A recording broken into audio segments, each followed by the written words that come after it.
Thank you so much, Ndogozo. Civil unrest and protests against the King of Eswatini, one of Africa's last remaining monarchies, have been ongoing since May. 7 political organizations came together as part of fresh efforts to raise awareness about what they say is a suppression of pro-democracy protests in that country.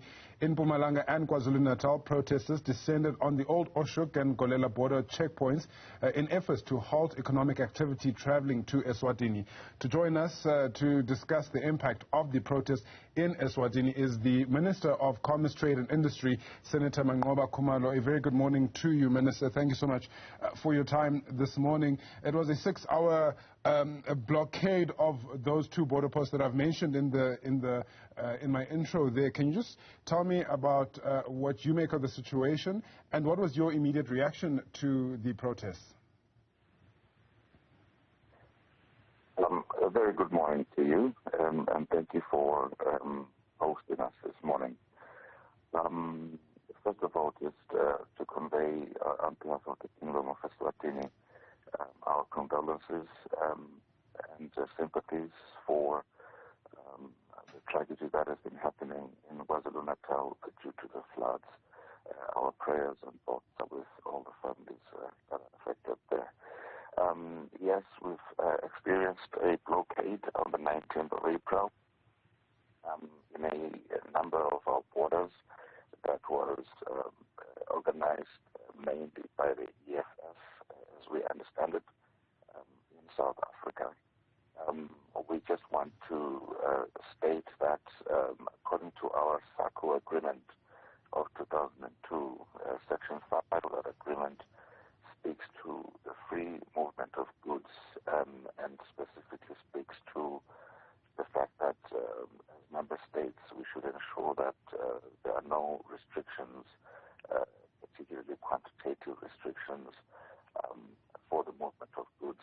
So this activity then was not in line with that agreement, and we want to remind all citizens in all member states of SACO, South Africa included, that such an action goes against what we in SACO want to achieve collectively, where economic activity, industrialization, and the movement of goods is encouraged so that job creation happens and is retained in our respective countries. This is what the SADC protocols also espouse. The AFCFTA seeks to achieve the same thing. The WTO also emphasizes on the same principles. So we find this particular activity and interruption particularly unacceptable, and we want to condemn it in the strongest possible terms. Minister, do you feel that the South African government should have stepped in according to that SACO agreement?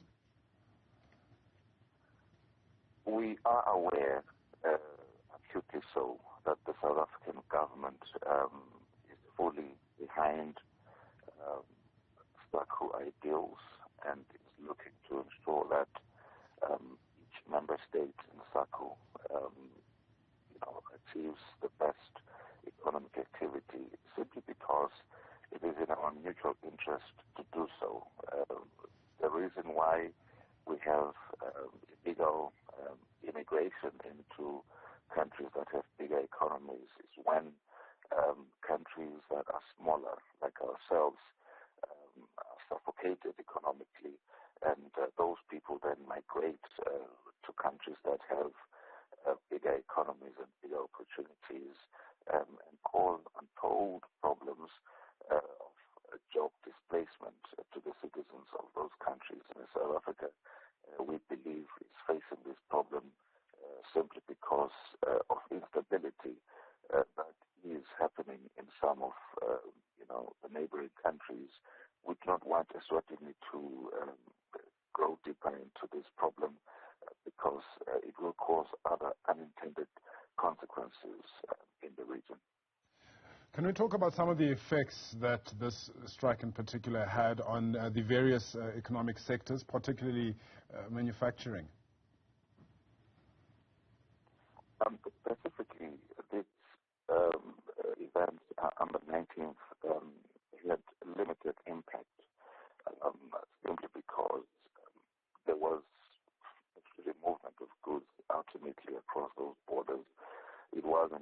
disruption of a couple of hours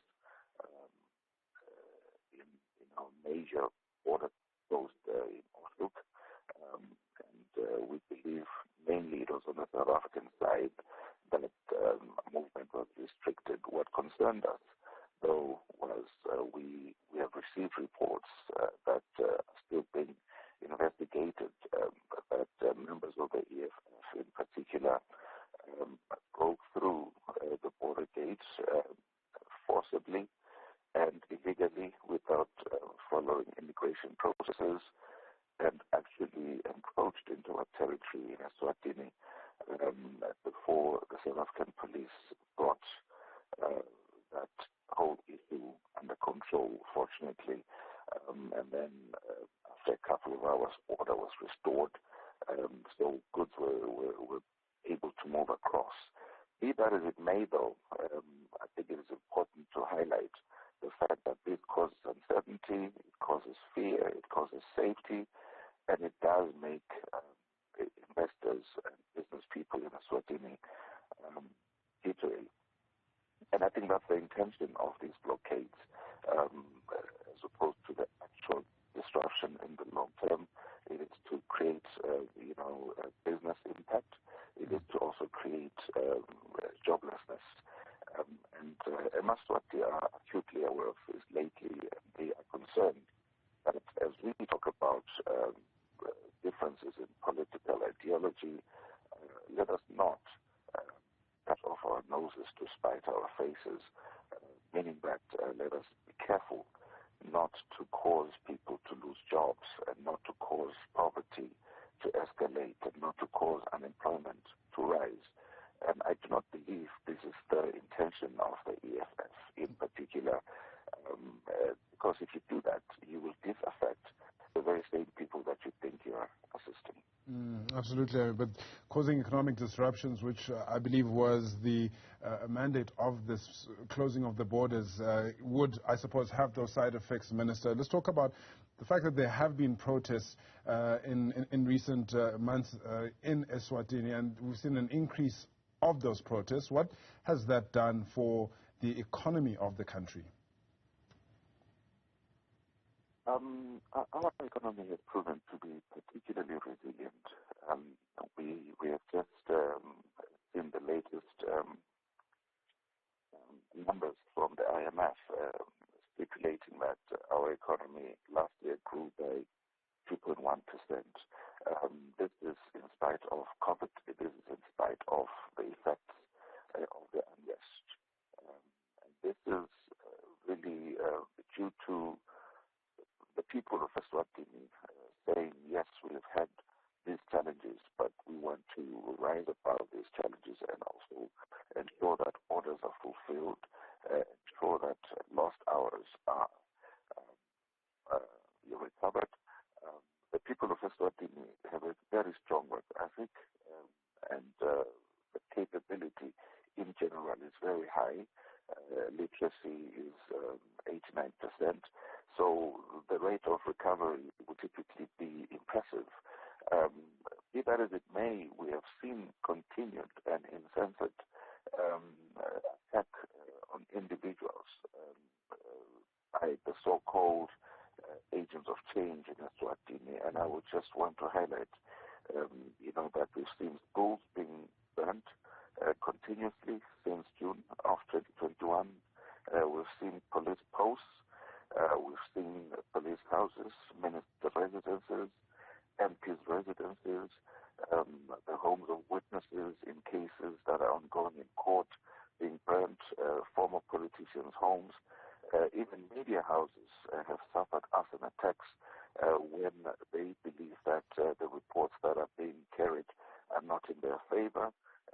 Businesses, etc. We've had a relentless spate of attacks since June of 2021, and it is still ongoing. It is causing, therefore, an environment where people are no longer free to speak if they don't agree with the leaders of these political formations in Eswatini. It is almost as if you either agree with us or you will suffer and after an attack, therefore it negates the entire essence of what they say they stand for: freedom of speech, freedom of expression, and the ability to just, stand up as a Eswatini and state what you want to state without fear or favor. We want to appeal that this must stop because the longer this happens, the longer it will take for us to create an environment where we can all speak to each other, conducively, objectively, constructively, with the view of reviewing, where we Minister, want to go politically. If I may, you mentioned freedom of speech in particular.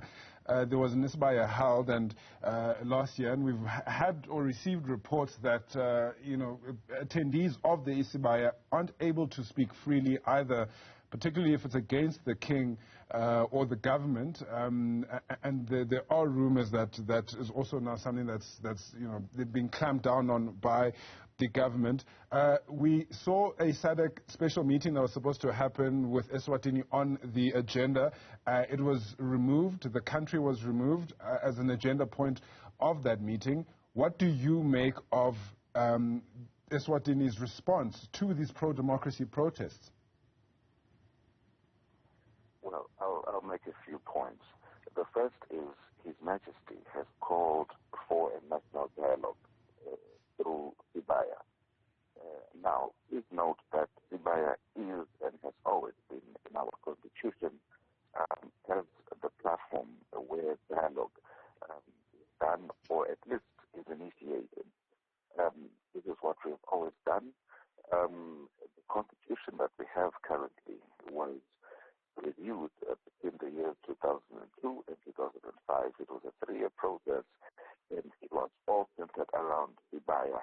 And all the outreach programs that were happening were as a result of what Eswatini said needs to be changed in our constitution. So this idea that all of a sudden Isibaya is a foreign concept only works when you're talking to people that have not been part of our journey as a country, that are not part of our culture as a country, but people that understand will tell you that even in the last Isibaya that we had before COVID hit us, Eswatini was speaking very freely. They were criticizing the king, criticizing government, criticizing, all service delivery issues, and asking for improvement. But the essence of it, though, is it has to be the majority that states how and where we want to go. Let me address the issue of the SADC Troika meeting. Eswatini was removed from the agenda, not by Eswatini, but by the meeting itself, simply because it was supposed to be a summit of heads of state, and then the meeting was then downgraded into a meeting of a council of ministers who don't have the mandate yet to be discussing the Eswatini issue. So that is why it was removed. There was then a concerted effort to mix, construe on purpose why the agenda was removed. But we are always ready. We are always open. Even the Isibaya dialogue would be very much open to international scrutiny because it emphasizes direct representation, and everybody will see how we've always done, our submissions as a process of improving our constitution. And Eswatini are going to do it, but not under the current conditions where people cannot even state what they view without being attacked. Right. Thank you so much for your time this morning. That is Eswatini's Minister of Commerce, Industry and Trade, Senator Manqoba Khumalo, on the line there from Eswatini. Up next, I bring